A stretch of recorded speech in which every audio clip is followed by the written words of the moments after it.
Black Times میں خوش آمدید۔ بابری مسجد ملکیت مقدمہ کی سماعت کا آج 24واں دن تھا۔ روزانہ سپریم کورٹ میں سماعت ہو رہی ہے۔ چیف جسٹس کے کورٹ میں سب سے پہلے RSS کے لیڈر گووند آچاریہ کی وہ درخواست پیش کی گئی جس میں انہوں نے عدالت سے درخواست کی ہے کہ اس مقدمہ کی سماعت ٹیلی کاسٹ کی جائے تاکہ عوام براہ راست اس کے مناظر کو دیکھ سکیں۔ اس پر چیف جسٹس نے کورٹ کی رجسٹری سے کہا کہ وہ بتائیں کہ اس سسٹم کو جاری کرنے کے لیے کتنا وقت درکار ہوگا۔ یہ بات چل ہی رہی تھی کہ اس دوران مسلم فریقوں کے وکیل ڈاکٹر راجو دھون نے اس پر اعتراض کیا۔ عدالت کو بتایا کہ اب تقریباً نصف بحث مکمل ہو چکی ہے، لائیو ٹیلی کاسٹ کی گنجائش نہیں رہ گئی ہے، کیونکہ اگر ایسا کرنا تھا تو پہلے دن سے ہی لائیو اسٹریمنگ کی جاتی۔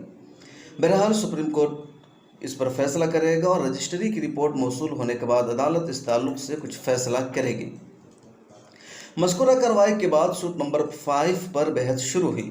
یہ رام للہ برجمان کی طرف سے داخل ہوا تھا۔ اس میں 2 پٹیشنر ہیں، ایک رام للہ برجمان اور دوسرا رام جنم بھومی۔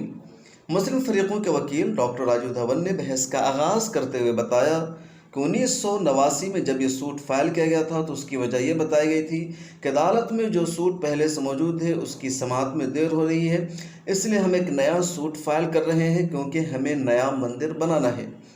رام جنم بھومی نیاز کے ٹرسٹ کے ٹرسٹیوں میں وشو ہندو پریشد کے لیڈرز شامل تھے، جس میں بطور خاص وشنو ہری ڈالمیا، SN کاٹجو، دیوکی نند اگروال وغیرہ۔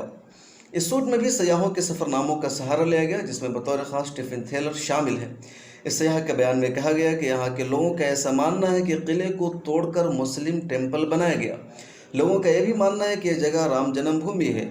نیاز نے اپنے دعویٰ میں فیض آباد گزیٹڈ سے بھی کچھ چیزیں پیش کی۔ کسی میں کہا گیا کہ بابر نے مندر کو توڑا تھا، کسی میں کہا گیا کہ اورنگزیب نے توڑا تھا، اور کسی نے کہا مندر کے ملبے پر مسجد کی تعمیر کی گئی۔ یہ سب متضاد دعوے ہیں، اس میں ڈیفرنٹ ہے۔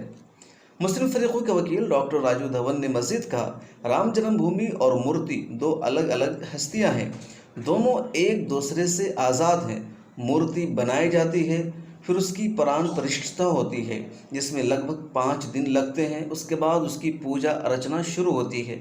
اس سے پہلے مورتی میں الوہیت نہیں ہوتی، اور جہاں تک سمبھو پرکٹ ہونے کا تعلق ہے، اس کے لیے بھی آستھا اور وشواس کا ہونا کافی نہیں ہے، اس کے لیے کچھ عمل ہونا چاہیے، جیسے کوئی چیز ابھر کر سامنے آ جائے اور یہ بھی معلوم ہونا چاہیے کہ واقعہ کب ہوا تھا۔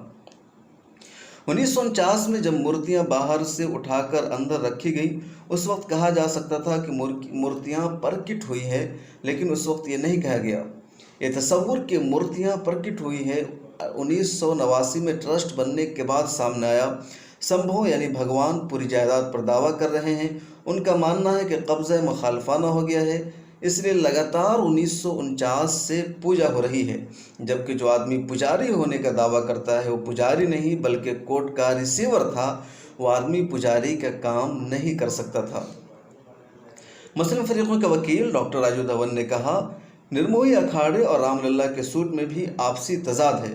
نرموئی اکھاڑے کا کہنا ہے سوٹ نمبر 2 یعنی رام جنم بھومی سوٹ فائل کرنے کا کوئی ادھیکار نہیں ہے، اس کو مقدمہ لڑنے کا کوئی حق نہیں ہے، اس لیے وہ لیگل پرسن نہیں ہے۔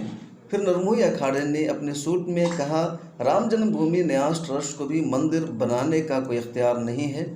باہری صحن کا انتظام 1982 تک نرموئی اکھاڑے کے پاس تھا، اور یہ کہہ رہے ہیں کہ مندر کی شباہیت یعنی پجاری ہم ہی ہیں، ٹرسٹ نہیں ہو سکتا۔ ڈاکٹر دھون نے مسلم پارٹی کا جواب پڑھ کر سنایا کہ نیاز کو سوٹ فائل کرنے کا کوئی حق نہیں ہے۔ لگ بھگ 400 سال پہلے بابر نے یہ مسجد بنوائی تھی، تب سے لگاتار نماز ہو رہی ہے، یہ زمین ہمیشہ سے مسجد رہی ہے۔ 1961 کے ریونیو ریکارڈ میں بھی مسجد اور قبرستان درج ہے۔ ڈاکٹر دھون نے کہا اگر اسے رام جنم بھومی مان لیا جائے تو اس کے نتائج کیا ہوں گے؟ نمبر 1، اس پر پھر کوئی اور ٹائٹل کا دعوے دار نہیں ہو سکتا، اور نہ ہی قبضہ مخالفانہ کا، اور نہ اس کا بٹوارہ ہو سکتا ہے، اس لیے لوگ مورتی کے تصور کو 1989 میں لے کر آئے ہیں۔ نمبر 2، نیاز نے اپنی اپیل میں دستور کی دفعہ 35 کا حوالہ دیا ہے اور کہا ہے کہ اس مسجد کی کوئی خصوصی اہمیت نہیں ہے جیسا کہ مکہ اور مدینہ کی اہمیت ہے، اور اپنے دعوے کو آرٹیکل 25 سے ثابت کرنے کی کوشش کی۔ تو کیا آرٹیکل 25 بھی صرف ایک مذہب کے ماننے والوں پر لاگو ہوگا؟ اس پوری اپیل کو پڑھنے سے مورتیوں اور رام جنم بھومی کے بیچ جو فرق ہے وہی ثابت ہوتا ہے، اس کے علاوہ کچھ اور نہیں۔ ڈاکٹر راجو دھون نے اپنی بحث کو آگے بڑھاتے ہوئے عدالت کو بتایا کہ رام للہ اس معاملے میں براہ راست فریق نہیں ہے، بلکہ نیکسٹ فرینڈ یعنی کہ قانونی مختار کے ذریعے عدالت میں عرضداشت داخل کی گئی ہے۔ 1989 سے قبل جسٹس پرسنالٹی یعنی کہ سوئم بھوم اچانک وجود میں آ جانا نام کے کسی بھی فریق کا وجود نہیں تھا۔ ہندوستان کثیر مذہبی ملک ہے اور یہاں مذہبی عبادت گاہیں کثیر تعداد میں ہیں، لہٰذا اگر کسی پختہ ثبوت کے بغیر نیکسٹ فرینڈ یعنی قانونی مختار کو عدالت قبول کرنے لگ جائے تو ہندوستان میں ہاہاکار مچ جائے گی، کوئی بھی شخص کھڑا ہو کر اپنا دعویٰ پیش کرنے لگ جائے گا۔ 5 رکنی آئینی بینچ کو ڈاکٹر راجو دھون نے بھی بتایا کہ کسی بھی چیز پر دعویٰ کرنے کے لیے مثبت اور پختہ ثبوت ہونے چاہیے، لیکن اس معاملہ میں بجائے مثبت اور پختہ ثبوت پیش کرنے کے صرف عقیدے کی بنیاد پر دعویٰ پیش کیا جا رہا ہے۔ اس معاملے میں چند لوگ حقیقی بھگت ہیں، جبکہ بیشتر افراد مندر پر قبضہ چاہتے ہیں اور انہوں نے سوٹ اس لیے داخل کیا تھا۔ ان کا دعویٰ تھا رام للہ کا جنم اسی جگہ پر ہوا تھا، لیکن کیا ان کے دعوے پر سوال کھڑا نہیں کیا جا سکتا؟ اور کیا ان کے عرضداشت نے سول ٹیسٹ یعنی کہ دعوے کے حقیقی ہونے کے عمل کو پاس کیا ہے؟ ڈاکٹر دھون نے عدالت کو بتایا رام للہ کی مورتی کی عبادت ہمیشہ باہری صحن میں کی جاتی رہی ہے، لیکن 1949 میں مورتی کو اندرونی صحن میں منتقل کر دیا گیا تھا، جس کے بعد سے یہ مسئلہ بڑھتا چلا گیا۔ اگر نیا مندر بنتا ہے تو اس پر قبضہ کس کا ہوگا؟ کیا مورتی کو اس میں فریق مانا جائے گا؟ ایسے کئی سارے سوالات all India Muslim personal law board کے وکیل ڈاکٹر راجو دھون نے عدالت میں رکھے۔ بحث جاری ہے، کل بھی اس پر بحث ہوگی۔ بیورو رپورٹ، ملت ٹائمز۔